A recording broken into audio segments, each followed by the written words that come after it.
Hey everybody, welcome back to the channel. Today, we're heading to the top of the world, literally, to explore the fascinating countries of Nepal and Bhutan.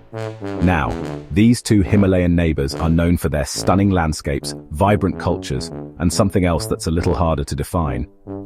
Happiness. You see, Nepal and Bhutan have very different approaches to this whole happiness thing.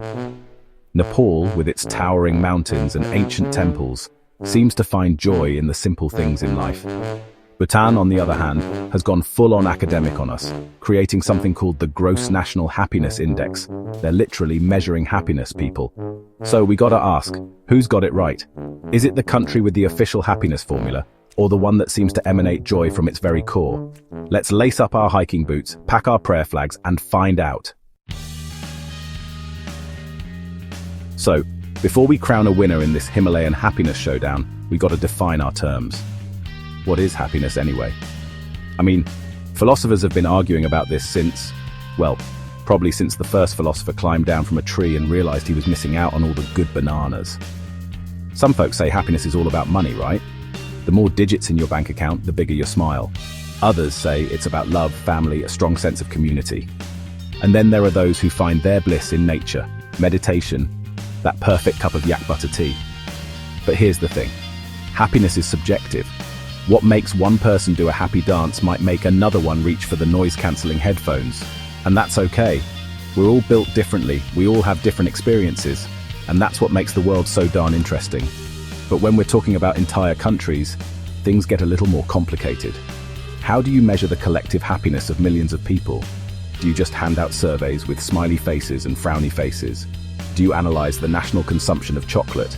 Well, Bhutan, in its infinite wisdom, decided to get scientific about it. They said, forget this GDP nonsense, we're all about GNH, baby, gross national happiness. It's like the cool older brother of GDP, the one who wears hemp bracelets and meditates at sunrise. Nepal, on the other hand, is like, happiness? Yeah, we got that. It's in the mountains, it's in the smiles of our people, it's in the air we breathe. They're not measuring it, they're living it. So, who's got the right idea? The country with the official happiness index, or the one that seems to have figured out the secret to a joyful life? Let's dive a little deeper, shall we? Alright, let's talk Bhutan. This little Himalayan kingdom has captured the world's imagination with its unique approach to, you guessed it, happiness. They've even got the data to back it up. Bhutan's Gross National Happiness Index, or GNH, takes a holistic approach to well-being. It's not just about how much money people are making, but also about their mental health, their education, their connection to their community and culture, and even their environmental impact. It's like a report card for the soul of a nation. And you know what? It seems to be working. Bhutan consistently ranks among the happiest countries in the world. They've got low crime rates, a strong sense of national identity, and a deep respect for their environment. Plus, they've managed to modernize without completely selling their souls to the global market, which is more than I can say for some other countries. But it's not all sunshine and prayer flags in Bhutan. Some critics argue that the GNH is just a clever marketing ploy to attract tourists. Others say that the government's strict social policies, like their dress code and limitations on television and the internet, are a bit, shall we say, overprotective. And then there's the whole issue of modernization. Bhutan is slowly opening up to the outside world, and with that comes the inevitable influx of global brands, social media, and dare I say it, reality TV. Can Bhutan maintain its unique brand of happiness in the face of these external pressures? Only time will tell. But for now, let's give credit where credit is due. Bhutan has taken a bold step in recognizing that happiness is not just a personal pursuit, but a national responsibility. And that, my friends, is something worth celebrating. Chapter 3. Nepal, Finding Joy in the Himalayas. Now let's hop over to Nepal, shall we? This landlocked nation is nestled among the towering peaks of the Himalayas, home to Mount Everest, and some of the most breathtaking scenery on the planet. Nepal doesn't have an official happiness index, but that doesn't mean its people are walking around with frowns on their faces. In fact, Nepal consistently ranks high in global happiness surveys. So what's their secret? Well, for starters, the Nepalese people are known for their resilience. They've faced earthquakes, political instability, and let's be honest, a constant stream of tourists trying to find themselves on trekking trails. But through it all, they've maintained their sense of humor, their strong community ties, and their deep connection to their culture and traditions. Religion also plays a big role in Nepalese life. Whether they're Hindu, Buddhist, or follow one of the many other faiths practiced in the country, Nepalese people find solace and strength in their spirituality. And let's not forget the power of nature. Imagine waking up every morning to the sight of snow-capped mountains, breathing in the fresh mountain air and feeling the sun warm your face. It's enough to make even the most cynical city dweller crack a smile. But Nepal, like any country, has its challenges. Poverty, inequality, and a lack of infrastructure are all issues that the country is grappling with. And let's not forget the impact of climate change, which is already being felt in the melting glaciers and unpredictable weather patterns of the Himalayas. Despite these challenges, the Nepalese people have a remarkable ability to find joy in the simple things in life: family, community, nature, and a good cup of chai. Chapter 4.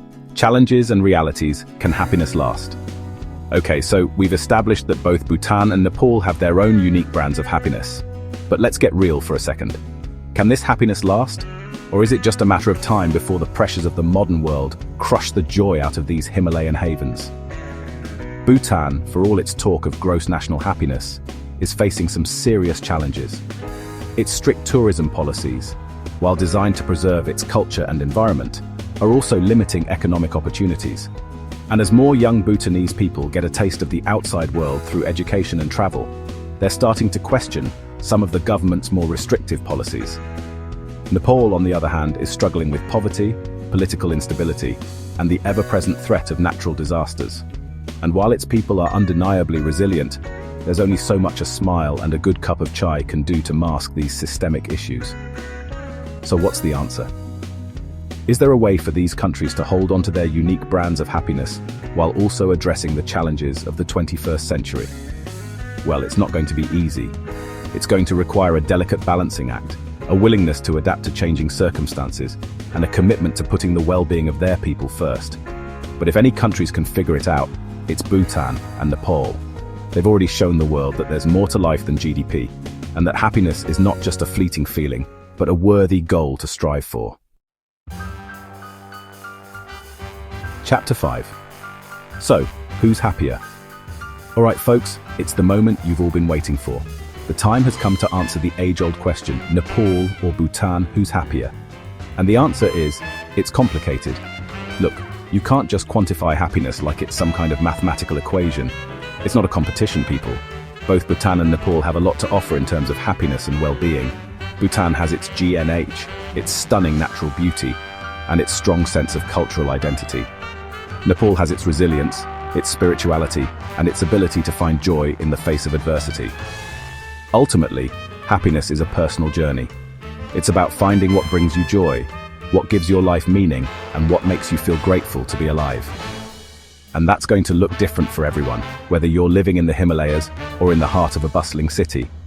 So instead of trying to crown a winner in this happiness showdown, let's celebrate the fact that there are places like Bhutan and Nepal that are actively trying to create a better world for their people. And who knows, maybe their example will inspire the rest of us to start thinking a little differently about what truly matters in life. Outro: finding your own happiness. So there you have it, folks. 2 incredible countries, 2 unique approaches to happiness. Which one resonated with you more?